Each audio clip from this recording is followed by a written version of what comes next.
Alright. We are here at Isla Bonita, San Juan. Yan. So, yan. Pwede kang tumambay doon. O, puna po kayo doon. O, umaatras. Ayaw. Doon, pwedeng tumambay doon. O, time na mag-daddy na si baby.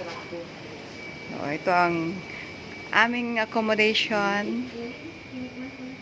So, yan. May table doon. Parang, pag magkakaaway kayo, hiwa-hiwalay. Tago pa. Diba? May TV and the chandelier. Chandelier. Tungacious. Ano siya? Wala lang siyang aircon dito. Electric fan. Yan. Pagka time to eat, come here like that. And then there is the countertop. And there's the lavabo and the ref. Ganda ng kanilang dekorasyon. What's that? It's a vase. And then ito ang room. Yan. Ang sabitan ng mga damit. May aircon dito.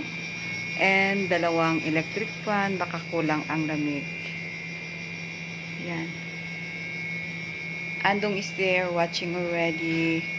Yan. Ang bed. Good for 10 persons. Tulog pa yung magama. And this is the bathroom. Someone inside?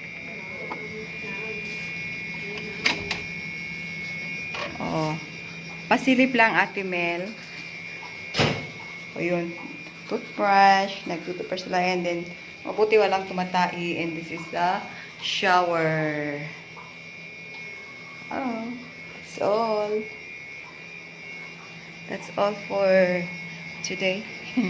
Let's go at the beachfront. Ang ganda ng kanilang bulaklak. Pero hindi siya natural. Ito ang natural. Kawayan. Yan. So, let's go outside. And that's me. Diba? Pwedeng silip-silip dito. Silip-silip lang. Silip-silip lang. Tanaw pala. Tanaw-tanaw sa beach while having a coffee and enjoy the view. Ay, ano pa na